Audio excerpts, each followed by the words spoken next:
croyant. Je vais commencer par une illustration d'un dénommé Jameson qui a écrit un livre, Comprendre le baptême. C'est un bon livre, je vous le recommande. Il est disponible en version papier ou électronique à un coût modique. Alors, vous êtes sur le bord d'une piscine, vous vous relaxez par une belle journée d'été, et votre ami s'approche derrière vous, subtilement. Il dit « Je te baptise au nom du Père, du Fils et du Saint-Esprit », il vous pousse dans la piscine. Pouf! Quand vous sortez, votre ami vous annonce que vous êtes baptisé. Est-ce que c'est un baptême véritable? Non. Il y a quelque chose qui manque, hein? Il y a quelque chose qui manque. Alors, il manque le plus important, puis on va aller à la source pour le découvrir. La source, c'est le Nouveau Testament. Alors, il y a l'enseignement de Jésus dans les Évangiles, il y a le livre des Actes des Apôtres qui nous parle beaucoup de baptême, il y a aussi les Épîtres aux Églises qui nous parlent de baptême. Et dans le Nouveau Testament, on va trouver 3 types de baptême. Il y a celui de Jean-Baptiste, celui de l'Esprit Saint et celui du croyant en Jésus. Là, je pense que, en gros, ce que je vous annonce, là, probablement la plupart de vous le savez déjà, c'est comme un rappel.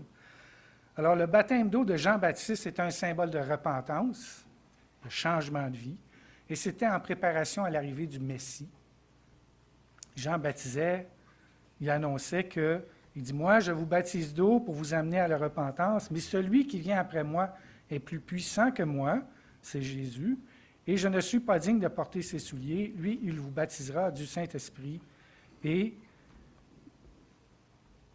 je voyais un petit truc qui cache, là, et de feu. Alors, c'est une préfiguration de ce qui allait venir. Et maintenant que Jésus est venu, ce baptême-là, ben, c'est comme caduc. On ne le pratique plus vraiment dans l'Église.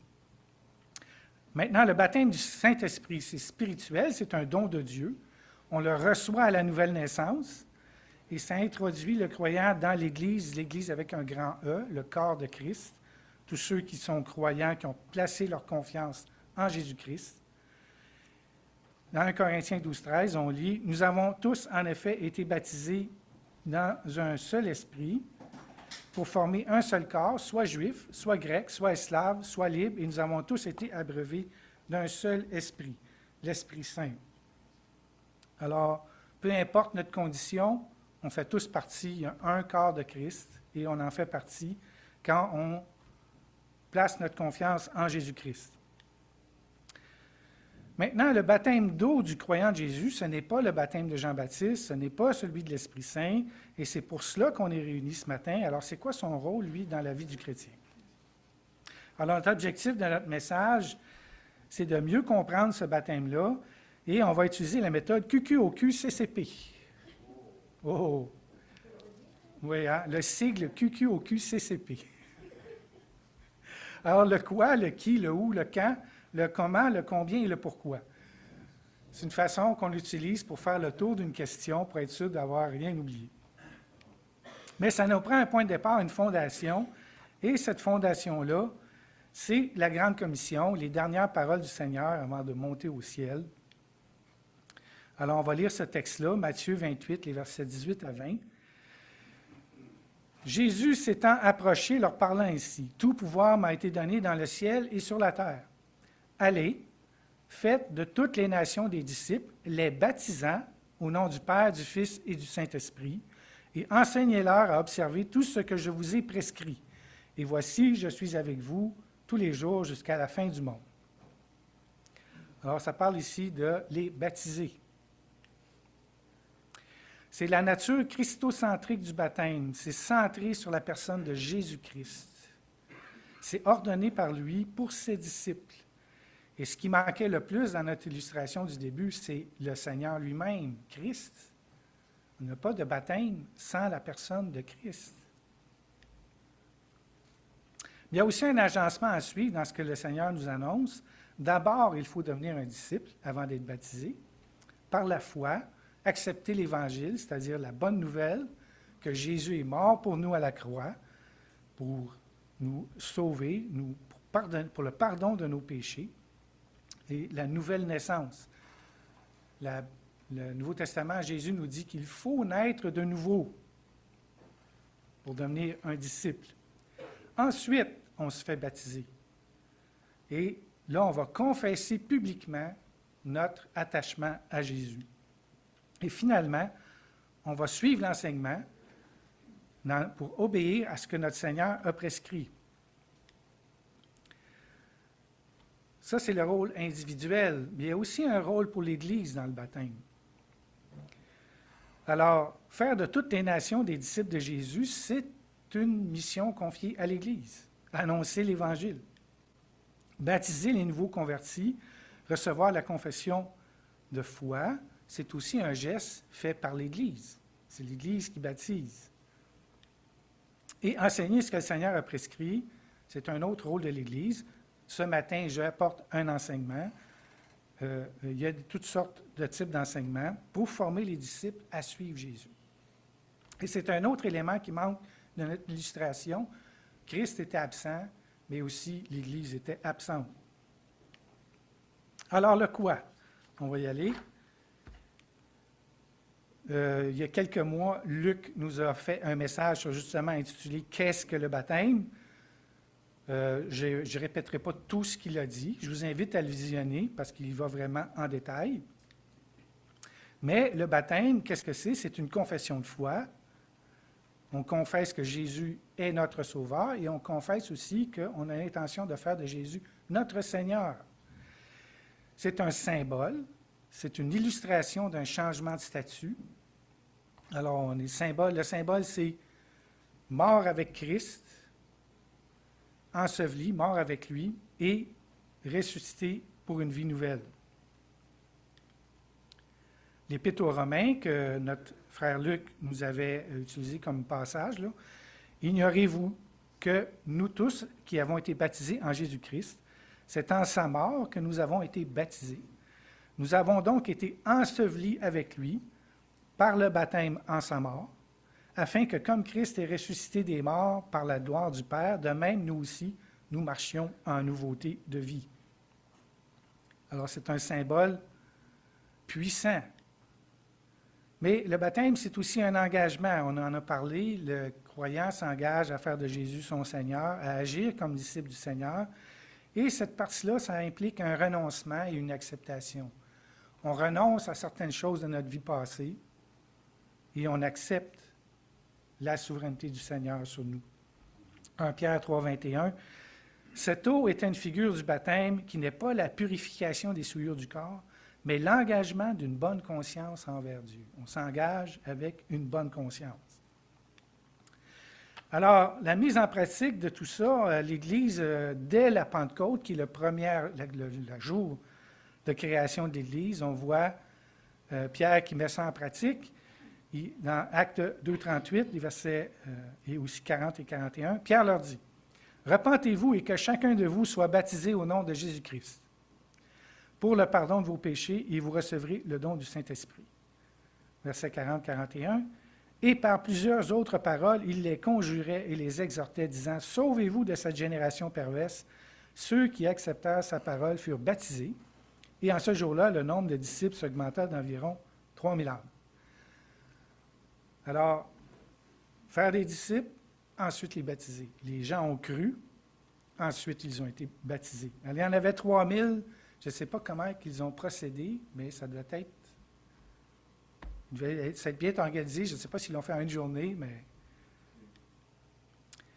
Alors, le baptême, c'est une manifestation extérieure d'une réalité intérieure. On manifeste publiquement quelque chose qui s'est passé en nous. C'est un acte individuel. L'individu choisit d'être baptisé, mais c'est un acte d'Église. L'Église baptise. Alors, j'aime bien la citation de Paul Enns dans son livre d'Introduction à la théologie. Il parle du sens du baptême d'eau, ou le baptême du croyant. C'est une déclaration publique de l'union du croyant avec Christ par la foi dans sa mort et sa résurrection. Alors, le qui maintenant? Pour qui et par qui?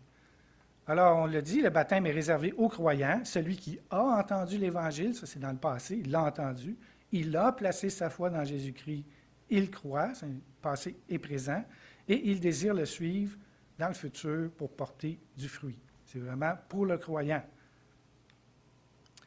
Alors, on a un exemple ici de l'eunuque éthiopien que Philippe rencontre alors que lui, il retourne dans son pays et il lisait des Écritures, il ne comprenait pas vraiment.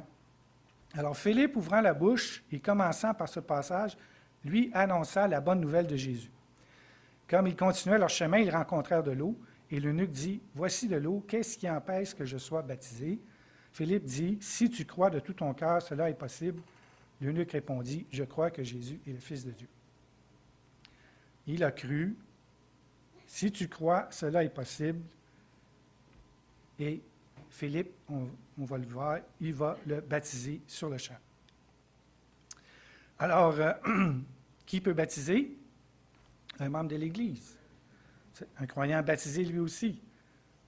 Généralement engagé dans son Église locale, confiant que le candidat est sérieux, en accord souvent avec les responsables. Alors, ce n'est pas nécessaire que ce soit un ancien, mais il faut que ce soit un membre de l'Église. La Grande Commission a confié le baptême aux disciples, aux églises locales. Alors, un petit aparté ici pour le baptême des nourrissons, le baptême des bébés ou les très jeunes enfants. C'est un baptême qui est pratiqué dans plusieurs dénominations, les catholiques, les orthodoxes, chez les protestants, les luthériens, les anglicans, les réformés, les méthodistes, pratiquent ce genre de baptême-là. Mais, je le dis, ça a un sens différent du baptême qu'on fait ici ce matin. Ces baptêmes-là ne représentent pas le baptême du croyant parce que la personne ne peut pas, le bébé ne peut pas dire « je crois ». Ça ne peut pas. Donc, il donne un sens différent à ça. Je ne veux pas aller là-dedans parce que chaque groupe donne un sens un peu différent, mais ce n'est pas le baptême du croyant. Alors, pour qui? Celui qui a mis sa confiance en Jésus-Christ et qui a expérimenté la nouvelle naissance. Le où maintenant? 2 conditions, un endroit où il y a suffisamment d'eau, ça a le rapport au comment, on le verra un petit peu plus loin. Alors, un lac, une rivière, une piscine, un baptistère, un étang, un océan, une grande baignoire, pourvu qu'il y ait suffisamment d'eau. Et aussi un lieu propice à une confession publique, donc en présence de témoins. Un baptême, c'est bien quand la famille ou les membres de l'Assemblée locale puissent y assister. Mais on pense pensons à l'Église souterraine aussi, à ceux qui doivent se cacher pour leur foi. Alors, ils n'ont pas tous l'opportunité qu'on a ici de se faire baptiser dans une église. Pourvu que l'endroit soit convenable, il n'y a pas de problème. Le quand. On a un exemple de Paul ici, le discours d'Ananias. « Et maintenant, que tardes-tu? Lève-toi, sois baptisé et lavé de tes péchés en invoquant le nom du Seigneur. » Dans Actes 22, 16. Alors Ananias dit à Paul, « OK, lève-toi, sois baptisé. » Il y a comme une notion, là. La première chose qu'on demande à un croyant, que Jésus demande, après l'avoir cru, c'est « sois baptisé. » On en revient à l'exemple de notre eunuque éthiopien, Philippe, qui lui annonce la bonne nouvelle de Jésus. Il dit, « Qu'est-ce qui empêche que je sois baptisé? Tu as cru, on te baptise sur le champ. » Donc, point important, croire en Jésus précède le baptême. Je le dis, je le redis, la nouvelle naissance avant. Mais il faut que ce soit un acte volontaire d'obéissance. Il faut que ça soit libre. Il ne faut pas que ça soit sous la contrainte. On ne peut pas forcer quelqu'un à être baptisé. Et le baptisé doit le faire en toute connaissance de cause, en comprenant à quoi il s'engage. Alors, les premiers chrétiens connaissaient bien les Écritures. C'était, au début des Actes, ce sont uniquement des Juifs. Et ça permet un baptême rapide. Ils connaissaient aussi, ils avaient vu Jésus, certains d'entre eux, ils avaient une connaissance qui permettait qu'on les baptise rapidement. Alors, quand? Je dirais le plus tôt possible après la conversion. C'est, comme j'ai dit, la première action demandée par Jésus, mais la personne doit comprendre le geste. Alors, ce n'est pas tout le monde, quand il place sa confiance en Jésus, qui comprend tout. Quelquefois, il y a un processus. Donc, il n'y a pas de durée là, en dedans de 3 jours, en dedans d'1 mois, en dedans de 2 mois. Mais le croyant devrait faire un effort pour accélérer le processus, je dirais, en demandant d'être accompagné par des responsables de l'Assemblée, en suivant une formation sur le baptême ou les nouveaux croyants. Le comment maintenant? Alors, la méthode utilisée, on en voit 3 dans l'Église primitive. L'immersion totale, le mot grec baptizo veut dire plonger, immerger. Quand on disait qu'un bateau avait coulé, on disait il y a baptizo, je ne sais pas comment le dire, là, mais le bateau il a coulé, alors il est immergé. On faisait l'effusion aussi, alors on descendait dans l'eau jusqu'à la ceinture, puis on versait 3 fois de l'eau sur la tête du baptisé, et on faisait l'aspersion, quelques gouttes sur la tête, dans certains cas. Bien, si on regarde l'Église primitive, elle pratique le baptême par immersion. Donc, on plongeait complètement la personne dans l'eau. Si on regarde les baptistères qu'il y avait dans l'ancien temps, c'était des grandes piscines. Et c'est aussi la meilleure représentation du symbole de l'ensevelissement. On est enseveli, comme plongé complètement dans la mort du Christ pour ressortir en nouveauté. Bon, il y avait des exceptions à l'Église primitive. Les personnes qui étaient affaiblies, qui étaient incapables de pratiquer l'immersion, on le faisait par aspersion. Alors, est-ce que l'immersion est absolument nécessaire? Non. Mais c'est la méthode préférée parce que c'est elle qui symbolise le mieux ce que le baptême représente. Si on pense à des gens peut-être qui sont en prison dans certains pays, qui n'ont pas accès à se faire baptiser par immersion ou des conditions médicales, je crois qu'il peut y avoir des exceptions, mais pour le symbole, c'est l'immersion. Et ici, on pratique par immersion. C'est dans la confession de foi du GBRS que le baptême par immersion est commandé à toute personne qui est née de nouveau. On revient à notre exemple de l'eunuque. Donc, il a cru, Philippe fait arrêter le char, ils descendirent dans l'eau, donc c'est vraiment, on descend dans l'eau, ce n'est pas de l'aspersion.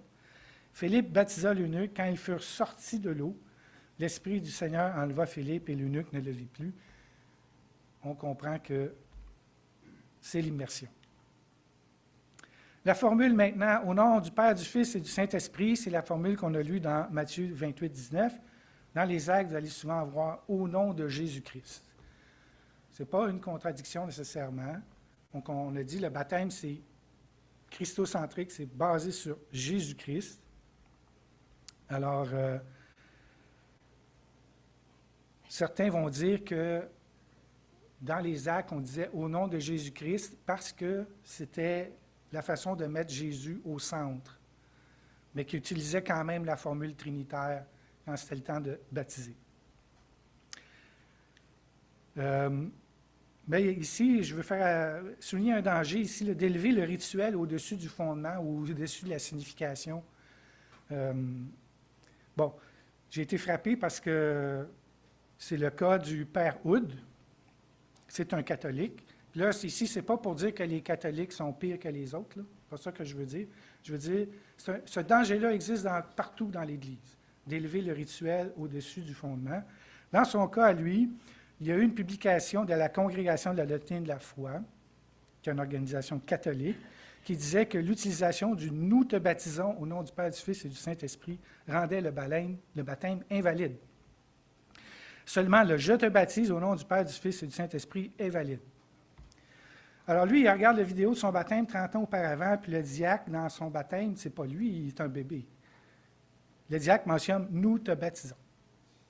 Il n'en fait pas trop de cas, il se dit, il en parle à ses supérieurs, le supérieur il dit, c'est pas si grave que ça. Il écrit à Rome, Rome lui répond, mon ami, aucun des sacrements que tu as reçus dans ta vie n'est valide. Tu n'es pas baptisé, tu n'es pas confirmé, tu n'as pas fait ta première connexion, tu n'es pas prêt. Tu n'as rien. Alors, il a fallu qu'il reçoive de nouveau les sacrements, un derrière l'autre, pendant une période d'une semaine. Alors, on voit ici, c'est comme un peu l'exemple de notre personne là, qui pousse l'autre dans la piscine au début, puis dit « tu es baptisé ». Ici aussi, ça fait comme un peu bizarre. Ce n'est pas la formule qui compte, c'est le fait de reconnaître que Jésus est notre Sauveur et notre Seigneur et qu'on veut marcher avec lui. Alors, le comment, c'est par immersion totale. C'est la meilleure représentation du symbole de l'ensevelissement, l'identification à Jésus-Christ, sa mort et sa résurrection. Et la formule, bon, le fondement, c'est vraiment la foi qui s'identifie à Jésus-Christ. On a une préférence pour la formule trinitaire parce que c'est celle que Jésus mentionne dans Matthieu. Mais si vous avez été baptisé au nom de Jésus-Christ et que vous avez été sérieux et que vous compreniez c'était quoi le sens du baptême du croyant, votre baptême est valide. Combien maintenant? Alors, une seule fois. Le baptême du croyant reste valide toute notre vie. C'est un engagement qui est permanent. On est mort avec Christ et on a une vie nouvelle en lui. Christ est mort une fois pour nos péchés. Et la même chose, nous sommes ensemble avec lui. Avec la nouvelle naissance est permanente. Alors, ça reste valide toute notre vie. Les baptêmes ne sont pas tous équivalents. On a vu le baptême de Jean, qui est un baptême de repentance. On a parlé un peu du baptême des nourrissons. Ces baptêmes-là ne peuvent pas remplacer le baptême du croyant. On regarde un exemple ici, Paul et les disciples de Jean. Pendant qu'Apollos était à Corinthe, Paul, après avoir parcouru les hautes provinces de l'Asie, arriva à Éphèse. Ayant rencontré quelques disciples, il leur dit, « Avez-vous reçu le Saint-Esprit quand vous avez cru? » Ils lui répondirent, « Nous n'avons même pas entendu dire qu'il y ait un Saint-Esprit. » Il dit, « De quel baptême avez-vous donc été baptisés? » Ils répondirent, « Du baptême de Jean. » Alors Paul dit, Jean a baptisé du baptême de repentance, disant au peuple de croire en celui qui venait après lui, c'est-à-dire en Jésus. Ayant compris cela, ces gens-là, sur ces paroles, ils furent baptisés au nom de Jésus. Alors, ils sont pas, je ne dirais pas qu'ils ont été rebaptisés. Ils ont eu un baptême différent, avec une signification différente, celle du croyant qui met sa confiance en Jésus-Christ. Le rituel était pratiquement le même entre le baptême de Jean et le baptême du croyant, mais la signification n'est pas la même. Combien? Une seule fois, en association avec la mort du Seigneur Jésus. Le pourquoi maintenant? On pourrait dire, bien, le Seigneur l'ordonne, dans un sens, c'est suffisant, mais c'est bien d'en savoir un petit peu plus. Pourquoi cette ordonnance? Alors, c'est une occasion de témoigner de la puissance de l'Évangile et d'une vie transformée, parce que dans un baptême, il n'y a pas nécessairement seulement des croyants, il peut y avoir aussi des non-croyants. Une occasion pour eux de voir la puissance transformatrice de Jésus dans la vie d'une personne. C'est aussi une occasion d'exprimer sa volonté de s'impliquer dans l'Église locale. Oui, je veux marcher avec le Seigneur. Oui, je me joins à la communauté de l'Église. Ce n'est pas le sens principal, mais ça permet d'exprimer cela. Alors, j'aime faire une analogie ici. Vous émigrez dans un nouveau pays, vous arrivez dans le pays, vous êtes dans le pays, vous jouissez immédiatement de certains avantages. Vous avez ici quelqu'un qui arrive ici au Québec, il a accès à des soins, il a accès à de l'éducation, il peut avoir accès à de l'aide, il a accès à certaines choses. Mais si la personne veut s'engager pleinement dans son nouveau pays, elle va officialiser son statut. Elle va faire une demande de citoyenneté. Elle veut officialiser. Oui, moi, je veux vraiment, je ne suis pas juste ici comme étudiant, je décide, je veux rester ici. C'est mon pays. Alors, le statut de citoyen va lui donner de nouveaux avantages, comme par exemple le droit de vote. Alors, quand vous êtes converti au Seigneur Jésus-Christ, vous êtes dans l'Église du Christ. Vous avez eu la nouvelle naissance. Ce n'est pas le baptême qui vous fait rentrer dans l'Église, avec un grand E. Mais le baptême, c'est un signe que, oui, je professe, je veux m'engager. Vous voulez officialiser, d'une certaine façon, votre statut d'enfant de Dieu. Et dans l'Église, quand vous êtes baptisé, ça ouvre la voie à certaines choses que vous ne pouviez pas faire si vous n'êtes pas baptisé. Il y a deux ordonnances qui sont reliées, deux ordonnances qui sont données aux chrétiens. Le baptême, pour tous les chrétiens, j'entends, le baptême qu'on fait une fois, et la scène qu'on va prendre tout à l'heure, le repas du Seigneur, la fraction du pain. Alors, c'est un acte solennel de souvenir qu'on pratique régulièrement. Certaines églises, comme ici, à toutes les semaines, d'autres églises à tous les mois. C'est un témoignage de notre engagement continu envers Jésus et c'est aussi un geste d'Église, un geste communautaire. Le Seigneur dit « Faites ceci en mémoire de moi ».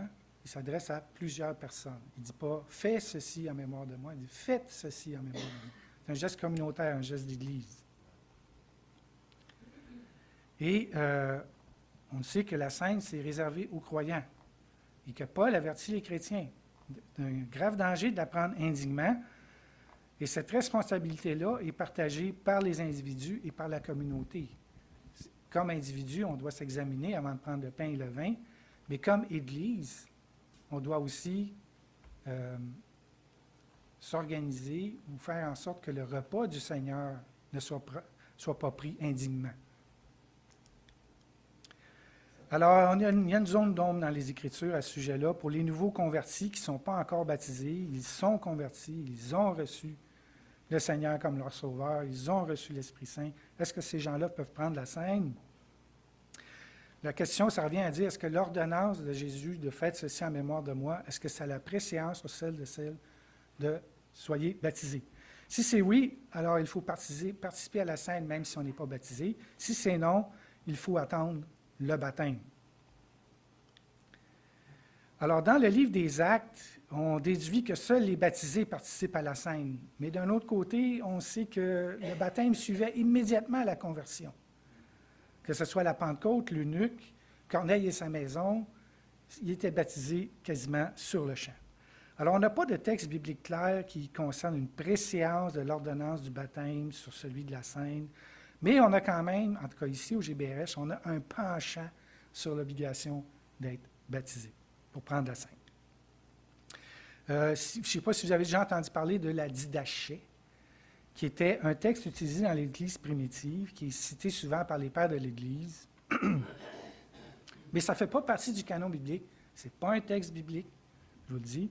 Mais là-dedans, ça disait que personne ne mange ni ne boive de votre Eucharistie, sinon ceux qui ont été baptisés au nom du Seigneur. Mais on ne peut pas se baser là-dessus pour en faire une doctrine, parce que ce n'est pas un texte biblique, ce n'est pas dans le canon. Mais on voit que l'Église primitive aussi avait ce penchant-là pour dire qu'il faut être baptisé pour prendre la scène. Alors, prendre la scène au GBRS, on a l'habitude de mettre cet acétate-là. Les anciens du GBRS préfèrent que ceux et celles qui participent au repas du Seigneur aient témoigné de leur foi en Jésus par le baptême d'eau par immersion. Ça exprime la préférence des anciens. Si vous n'êtes pas baptisé, nous vous préférons que vous ne preniez pas la scène. Ce qu'on préférerait beaucoup, c'est que vous accélériez le processus pour que vous soyez baptisé. Parce que c'est une ordonnance du Seigneur. On n'a pas besoin d'avoir un cours en théologie pour être baptisé. Il suffit juste de comprendre qu'on veut suivre Jésus, puis on veut le confesser publiquement. Alors, en résumé, pourquoi le baptême? C'est l'obéissance au Seigneur. C'est un témoignage de la puissance de l'Évangile. C'est la manifestation extérieure d'une réalité intérieure. Ça permet aux responsables de juger de la capacité à prendre la scène. C'est l'ouverture à l'engagement dans l'Église locale, reconnaissance par la communauté du statut du baptisé. Le baptême d'eau du croyant, c'est une seule fois, comme symbole de l'union à Christ dans sa mort et sa résurrection.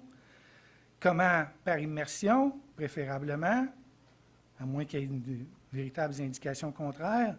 Quand? Aussitôt que possible après la nouvelle naissance, ou dans un lieu approprié pour le rituel, qui ait suffisamment d'eau et la possibilité de faire une déclaration publique. Le qui, pour celui qui croit dans l'œuvre de Jésus-Christ, et le quoi, déclaration publique de l'union du croyant avec Christ par la foi dans sa mort et sa résurrection. Ouf! Je voulais faire ça en 25 minutes, ça m'en a pris 30. Ouf. Bon, c'était rapide, mais je crois que ce matin, on a quand même ici tous les éléments qui sont là pour nous permettre de baptiser notre frère. Alors, je vais arrêter ici et je vais laisser la parole à notre président.